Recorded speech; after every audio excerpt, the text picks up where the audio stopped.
You're standing in the kitchen, hand on the cabinet handle. The thought you had 3 seconds ago, gone. Your brain deleted it. A Notre Dame psychologist proved the doorway you just walked through is the trigger. But if forgetting is bad, why would your brain be designed to do it?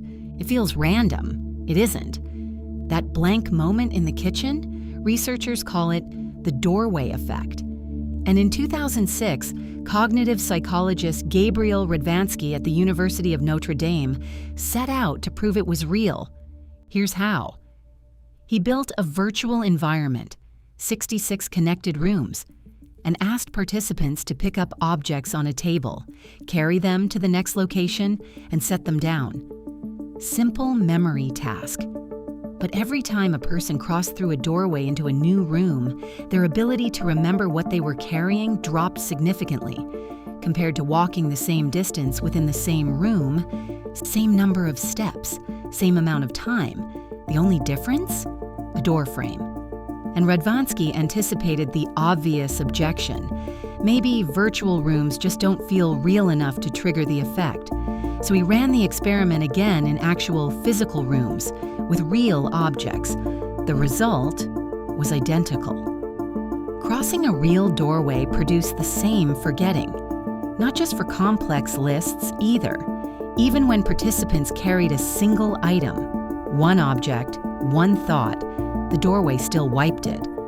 Most people assume they forget because they got distracted or because the thought wasn't important enough. The research tells a different story. The forgetting wasn't random. It was triggered by something specific, the boundary itself. But that raises an even stranger question. What exactly is a boundary doing to your brain? Here's where the doorway effect gets stranger. In a later study, participants didn't walk through any doorway at all. They just imagined doing it, pictured themselves crossing a threshold in their minds. No new room, no change in scenery, and their recall still dropped by roughly 18%. The door itself isn't doing this to you. Your brain is. There's a name for what's happening, but here's the simplest way to picture it.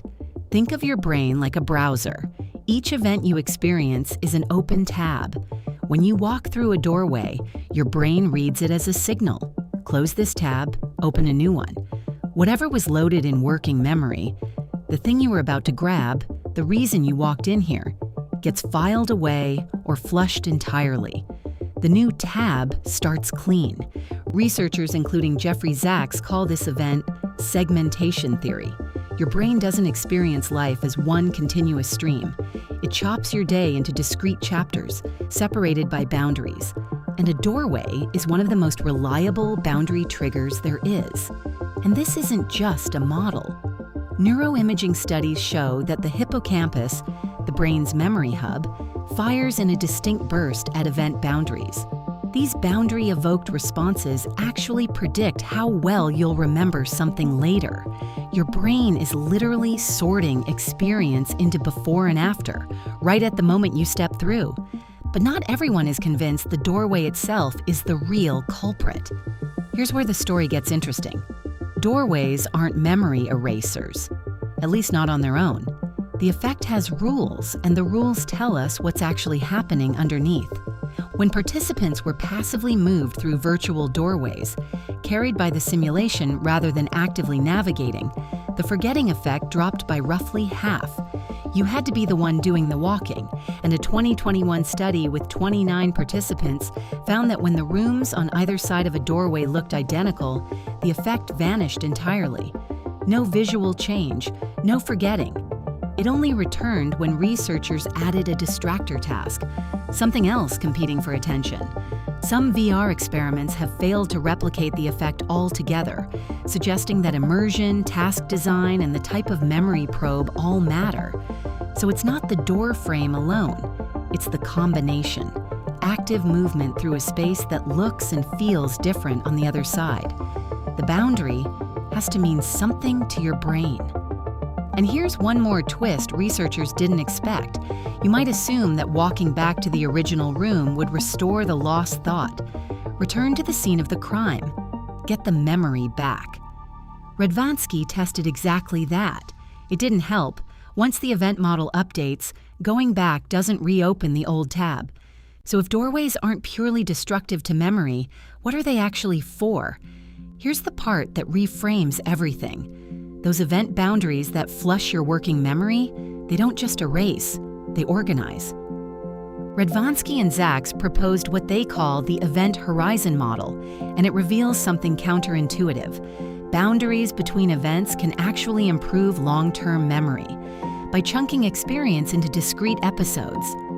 This happened in the kitchen, that happened in the hallway.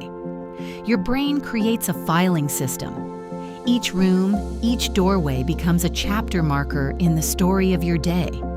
Without those boundaries, memory would be a single unbroken stream, no structure, no way to retrieve a specific moment without scrolling through everything before it. The doorway effect isn't a glitch. It's the cost of a system designed to keep your life navigable. This is the principle that memory champions exploit deliberately. In Moonwalking with Einstein, Joshua Ford documents how competitive memorizers use mental palaces, imagined buildings with imagined rooms, to store thousands of items. They're not memorizing harder. They're hijacking the same boundary system your brain uses every time you walk through a doorway, but using it on purpose.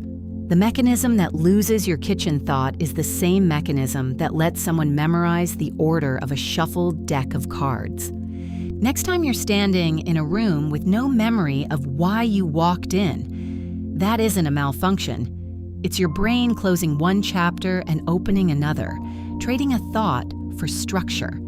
The doorway effect isn't a glitch. It's the price of a mind that organizes on the fly. Forgetting, sometimes, is what makes remembering possible. Where's the strangest place a doorway has stolen a thought from you? Drop it in the comments. And if this changed how you think about your own memory, subscribe. There's a lot more your brain is hiding from you.